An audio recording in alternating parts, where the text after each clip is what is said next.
మాచర్ల మాజీ MLA Pinnelli రామకృష్ణారెడ్డిపై rowdy sheet నమోదైంది. మాజీ ఎమ్మెల్యేతో పాటు సోదరుడు పిన్నెల్లి వెంకటరామరెడ్డిపై కూడా రౌడీ షీట్ ఓపెన్ చేశారు. మాచర్ల పోలీస్ స్టేషన్లో పిన్నెల్లి బ్రదర్స్పై రౌడీ షీట్ తెరిచారు. పోలింగ్ తర్వాత అల్లర్లలో ప్రమేయంపై ఇప్పటికే 4 కేసులు నమోదయ్యాయి. ఈవీఎం ధ్వంసం కేసుతో పాటు మరో 2 హత్యాయత్నం కేసులు ఉన్నాయి. పాల్వాయ్ గేట్లో మహిళను దూషించారంటూ మరో కేసు ఉంది. 4 కేసులు నమోదు కావడంతో రౌడీ షీట్ ఓపెన్ అయింది. మొత్తం మీద మాజీ ఎమ్మెల్యే పిన్నెల్లి రామకృష్ణారెడ్డి ఆయన సోదరుడు వెంకటరామరెడ్డిపై రౌడీ షీట్ తెరిచారు పోలీసులు. మాచర్ల పోలీస్ స్టేషన్లో పిన్నెల్లి బ్రదర్స్పై రౌడీ షీట్ ఓపెన్ అయింది. పోలింగ్ తర్వాత అల్లర్లకు సంబంధించి ఆయన ప్రమేయం నిర్ధారణ కావడంతో 4 కేసులు నమోదయ్యాయి. ఈవీఎం ధ్వంసం కేసుతో పాటు మరో 2 హత్యాయత్నం కేసులు కూడా నమోదయ్యాయి. అటు పాల్వాయ్ గేట్లో మహిళను దూషించారంటూ మరో కేసు నమోదైంది. ఈ నేపథ్యంలో మొత్తం 4 కేసులు నమోదు కావడంతో పోలీసులు రౌడీ షీట్ ఓపెన్ చేశారు. ఇప్పటికే పిన్నెల్లి బెయిల్ కూడా తెచ్చుకున్నాడు. తాజాగా ఆయనపై రౌడీ షీట్ నమోదు కావడంతో ఒక్కసారిగా సంచలనం రేగుతుంది. మా ప్రతినిధి రామారావు జాయిన్ అవుతున్నారు. రామారావు, పిన్నెల్లి బ్రదర్స్పై రౌడీ షీట్ ఓపెన్ అయినట్టుగా తెలుస్తుంది. దీనికి సంబంధించిన అప్డేట్స్ ఏంటి? పిన్నెల్లి రామకృష్ణారెడ్డి ఆయన సోదరుడు వెంకటరామరెడ్డిపై మాచర్ల పోలీస్ స్టేషన్ లో రౌడీ షీట్ ఓపెన్ అయింది. దీనికి సంబంధించి ప్రధానంగా ఎలక్షన్ రోజు, ఎలక్షన్ తర్వాత జరిగినటువంటి ఘటనలో ఇద్దరు మీద, పిన్నెల్లి సోదరులు ఇద్దరి మీద కూడా వరుస వెంబటి కేసులు నమోదైనటువంటి పరిస్థితి ఉంది. ప్రధానంగా దేశవ్యాప్తంగా సంచలనం సృష్టించిన ఈవీఎం ధ్వంసం. పిన్నెల్లి రామకృష్ణారెడ్డి పోలింగ్ బూత్ లోకి వెళ్లి ఈవీఎం ధ్వంసం చేశారు. సో దీనికి సంబంధించి కేసు నమోదైంది. అలాగే ఈవీఎం ధ్వంసాన్ని అడ్డుకున్నటువంటి టీడీపీ ఏజెంట్ నంబూరు శేషగిరిరావుని ఆయన బెదిరించడం జరిగింది. దీని మీద కేసు నమోదైంది 307 సెక్షన్ కింద. అలాగే అక్కడ ఒక మహిళని దూషించారు, ఎందుకు ఈ విధంగా చేస్తున్నారని అడిగిన సమయంలో మహిళను కూడా బెదిరించడం జరిగింది. సో దీని మీద కేసు నమోదు చేశారు. తర్వాత ఏదైతే పోలింగ్ తర్వాత కూడా కారంపూడిలో భారీ స్థాయిలో అర్రలు జరిగాయి. సిఐ ఎవరైతే నారాయణ స్వామి ఉన్నారో నారాయణ స్వామి మీద కూడా దాడి జరిగింది. ఈ దాడిలో ఆయన గాయపడ్డారు. అలాగే కారంపూడి అల్లర్లలో వందల సంఖ్యలో కర్రలు, రాడ్లు పట్టుకుని దిగడం, తిరుగుతూ రోడ్ల మీద జనాన్ని భయప్రాంతాలకు గురి చేశారు. అలాగే అక్కడ టీడీపీ కార్యాలయాన్ని కూడా ధ్వంసం చేయడం జరిగింది. సో వీటన్నిటి మీద కేసులు నమోదైనటువంటి పరిస్థితి ఉంది. ఈసీ సీరియస్ అవడంతో వీటన్నిటి మీద కేసులు నమోదు చేశారు. ఈవీఎం ధ్వంసం కావచ్చు, అలాగే ఇతర కేసులు 307 సెక్షన్ తో పాటు రామారావు ఒకసారి మీరు అలాగే లైన్ లో ఉండండి. ఈ రౌడీ షీట్ సంబంధించి ఎమ్మెల్యే జూలకంటి బ్రహ్మానాయుడు స్పందించారు. ఒకసారి చూద్దాం. ఎక్కడా కూడా ఘర్షణ వాతావరణాన్ని కోరుకోవటం లేదు. అడపాదడపా ఇక్కడ వైసీపీ నాయకులు వెనకటి బుద్ధి మార్చుకోలేకుండా రెచ్చగొట్టే కార్యక్రమాలు చేస్తున్నారు. చేస్తే మాత్రం ఖచ్చితంగా ఫలితం అనుభవిస్తారని చెప్పేసి కూడా ఈ సందర్భంగా హెచ్చరిస్తా ఉన్నారు. ఆతు పార్టీగా పేరు పెట్టుకున్న ఈ పార్టీ ఈ నియోజకవర్గంలో అనుపు లిఫ్ట్ ఇరిగేషన్ ప్రాజెక్టులో గానీ జరివాగు లిఫ్ట్ ఇరిగేషన్ పూర్తిగా మూలబడేశారు. అలాగే మరి పేట సన్నెగళ్ల దగ్గర లిఫ్ట్ ఇరిగేషన్ ప్రాజెక్టు మూలబెట్టారు. డబ్బులుండి కూడా ధర్మవరంలో మరి ఆ ప్రాజెక్టుని మూలబెట్టారు. అంటే ఇతనికి సంపాదన మీద ఉన్న దృష్టి అభివృద్ధి మీద లేదనేది స్పష్టంగా అర్థమవుతా ఉంది. మరి మొన్న ఈ శాసనసభ్యుడు ప్రకటించాడు, ఓడిపోతే శాశ్వతంగా రాజకీయాల నుంచి తప్పుకుంటాను అని చెప్పేసి. మరి అతనికి మాట తప్పటం, మడమ తిప్పటం అనేది మరి అలవాటు. చూద్దాం ఏం జరుగుతుందో అనేది కూడా వేచి చూద్దాము. మరి దొరికి మిర్చి యార్డు ఒకటి ఉంది, దాన్ని ఇసుక డంప్ యార్డుగా మార్చాడు.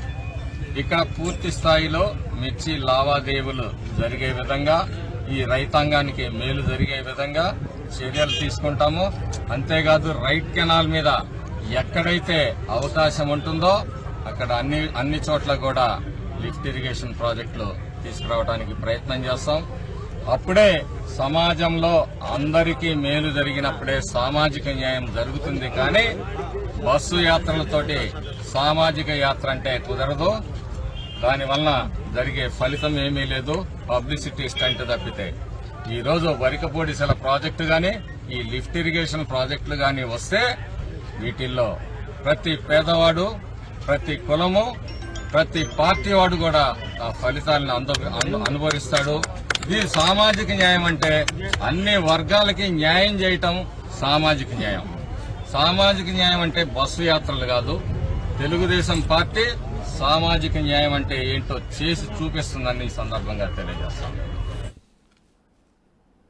మాచర్ల మాజీ ఎమ్మెల్యే పిన్నెల్లి రామకృష్ణారెడ్డి ఆయన సోదరుడు వెంకట్రామరెడ్డిపై రౌడీ షీట్ నమోదైంది. మాచర్ల పోలీస్ స్టేషన్లో వివిధ కేసుల కింద వాళ్ళిద్దరిపై కూడా రౌడీ షీట్ ఓపెన్ చేశారు.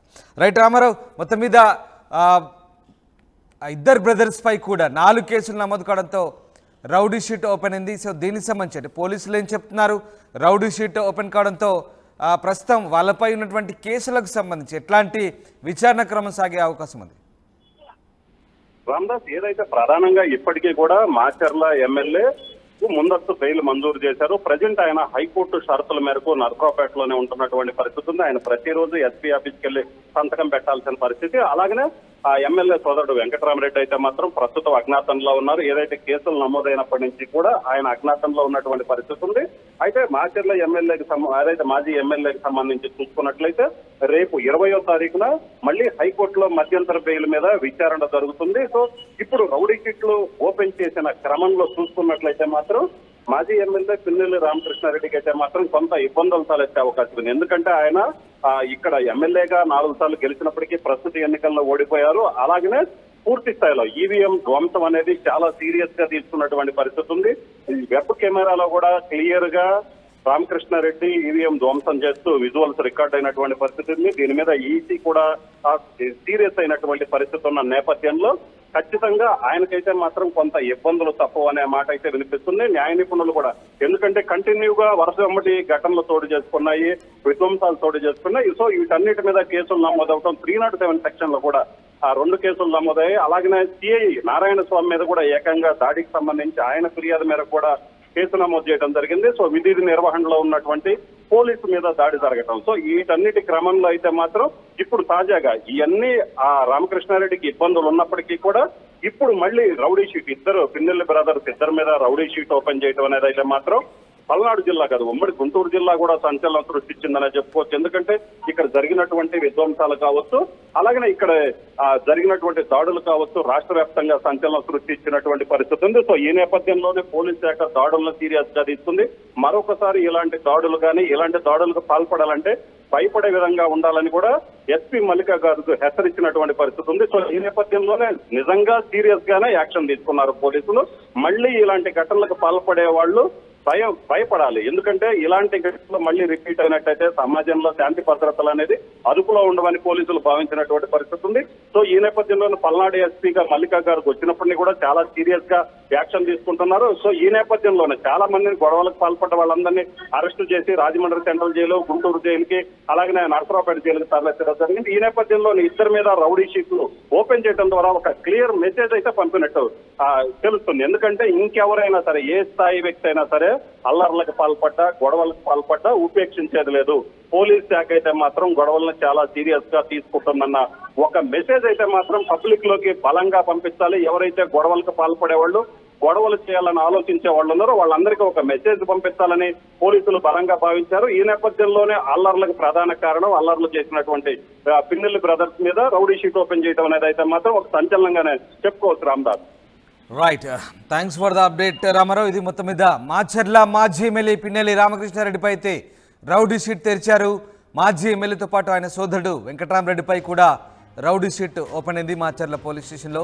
పోలింగ్ తర్వాత అల్లర్లలో ప్రమేయంతో ఇప్పటికే 4 కేసులు, ప్రధానంగా ఈవీఎం ధ్వంసం కేసుతో పాటు మరో 2 హత్యాయత్నం కేసులు, పాల్వా గేట్లో మహిళను దూషించిన కేసుకు సంబంధించి టోటల్గా 4 కేసులు నమోదు కావడంతో రౌడీ షీట్ ఓపెన్ చేశారు.